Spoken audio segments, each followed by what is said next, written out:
Video kali ini gue akan membagikan skema box NTX BRX115 yang terinspirasi dari skema box direct, vented atau bass reflect yang umum digunakan. Skema ini dikhususkan untuk transducer speaker ACR dengan tipe 15100 Black revisi 0, produksi 20 September tahun 2024. Seperti biasa, kemungkinan bahasannya akan memakan waktu hingga 1 minggu ke depan. Tanpa berlama-lama, sekarang langsung kita ulas aja spesifikasi teknis dan TS parameternya. Kita mulai dari ukuran transducer speakernya.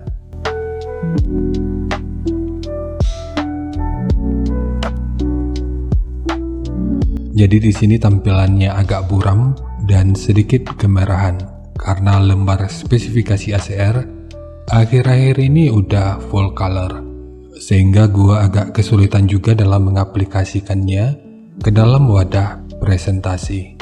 Tapi ya nggak apa-apa, semoga aja ini masih bisa terlihat dengan jelas. Jadi langsung aja, untuk diameter lubang pada box 356 mm, ukuran magnet 220 mm, ukuran total dari magnet hingga gasket 173,9 mm, ketebalan gasket 9,7 mm, ukuran terluarnya 387,3 mm, dan ukuran antara baut 370 mm. Dan mungkin masih ada istilah yang salah dari cara penyebutannya, dan di waktu berikutnya akan terus gua coba untuk perbaiki.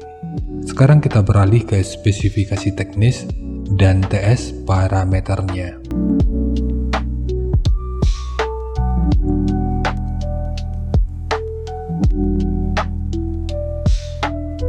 Kita mulai dari spesifikasi teknis. Untuk nominal diameter, ini ukurannya 381 mm atau 15 inci. Impedansinya 8 ohm. Maksimal power 1800 watt. Ini merupakan watt maksimal atau bisa dibilang watt peak. Kalau lu masih belum paham dengan apa itu peak, silakan tanyakan aja pada kolom komentar.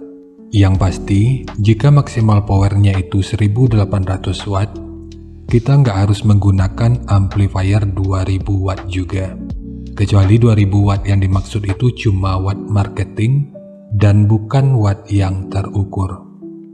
Jadi untuk daya kontinu, rata-rata ini hanya akan berjalan di sekitar 900 sampai 1200 watt aja. Tapi ini masih sebatas prediksi gua. Kemudian untuk rentang frekuensinya, ini mulai dari 40 sampai 3200 Hz. Untuk sensitivitas pada 2,83 volt per 1 meter, ini 96 dB. Dan gua perhatikan ada juga channel lain yang merekomendasikan agar memilih sensitivitas dengan dB yang tinggi untuk mendapatkan output suara yang lebih keras. Jadi patokan yang mereka ambil ada pada poin sensitivitas ini. Padahal poin ini tentu bisa keliru. Meskipun secara teori ini benar, tapi output akhir dari desibelnya bisa aja berbeda. Jadi jangan heran jika sensitivitas speaker itu cuma mampu di 96 dB, output akhirnya bisa aja sama keras dengan speaker yang menggunakan sensitivitas 100 dB. Dan seharusnya pemahaman seperti ini sebaiknya nggak dijadikan patokan utama. Tapi semua itu tentu balik ke masing-masing kita lagi. Dan untuk poin ini, ya nanti kita lihat aja pada rincian semuanya. Kemudian untuk ukuran voice coil, ini ukurannya 99,2 mm atau 3,9 inci. Dan untuk spesifikasi lanjutan, bisa dilihat sendiri. Sekarang kita beralih ke spesifikasi utama yaitu TS parameternya. Untuk Fs ini 39 Hz, DCR 5,2 ohm, KTS 0,52, Cache 0,56, KMS 8,79, MMS 136,8 gram, CMS 0,12 mm per Newton, BL 17,6 Tesla meter, fast 129,2 liter, efisiensi 1,3%, SD 865,7 cm persegi, dan Xmax 10,93 mm. Dan untuk Xmax yang tinggi, meskipun ini poinnya sangat bagus karena ini merupakan sebuah speaker subwoofer, tapi belum tentu poin ini jadi poin penentu utama pada output akhirnya. Dan untuk jenis box speaker, ini bisa digunakan untuk box dengan dan tanpa lubang angin, karena untuk EBP-nya, ini sekitar 69,6. Cara mengetahui EBP ini juga udah pernah dibahas pada video yang akan gue selipin pada pojok kanan atas video ini, atau nanti bisa juga dicek pada kolom deskripsi. Sekarang kita masuk aja ke rincian semuanya.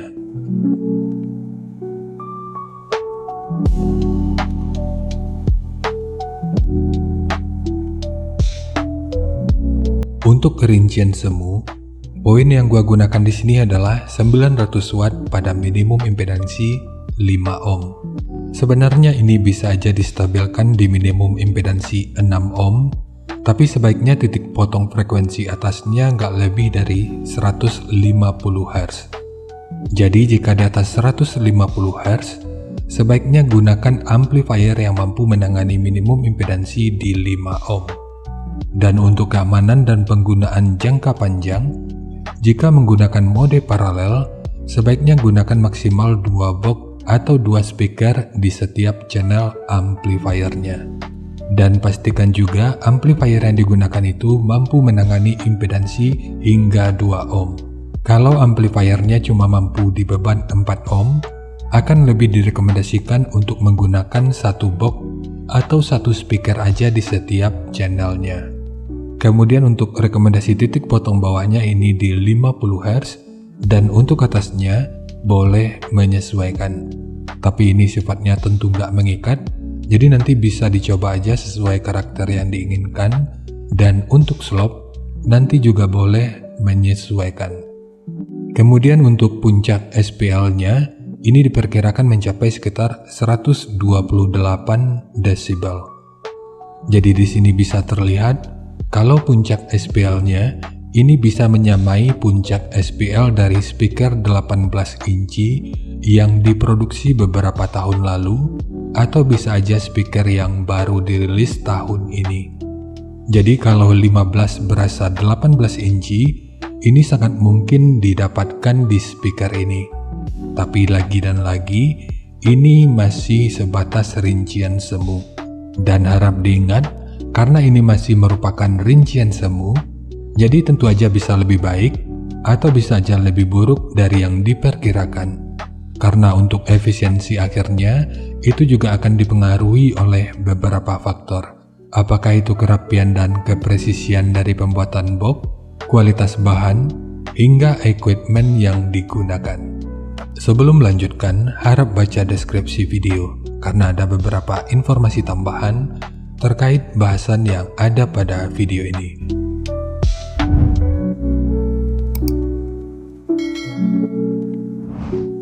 Dan berikut referensi yang gua gunakan dalam mendesain skema box speakernya. Jadi dari transfer function magnitude ini kita bisa melihat, meskipun dipotong di 50 Hz, frekuensi 41 Hz ini udah bisa direspon pada minus 3 dB dan 45 Hz pada 0 dB. Kemudian untuk respon dari portnya, dengan daya 900 watt, pergerakan udara pada port puncaknya diperkirakan sekitar 14,6 meter per detik. Sementara untuk gain yang dihasilkan oleh port kurang lebih seperti ini.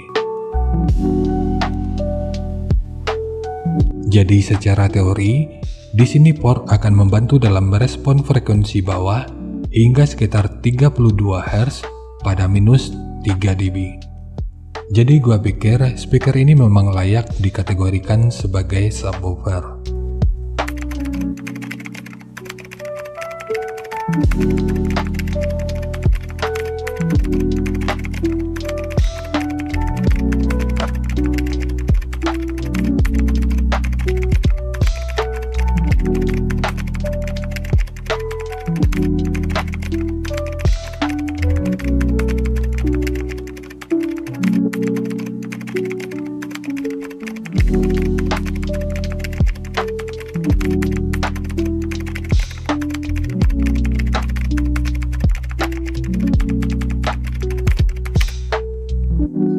Sekarang langsung kita bahas aja skemanya. Untuk ketebalan multiplex, ini menggunakan multiplex dengan ketebalan 18 mili. Kita mulai dari tinggi, jadi tinggi box ini adalah 650 mili, panjang ke belakang 690 mili, kemudian lebarnya 500 mili. Yang perlu diingat, semua ini merupakan ukuran terluarnya. Sekarang kita beralih ke ukuran internalnya. Untuk port, tinggi portnya adalah 130 mili.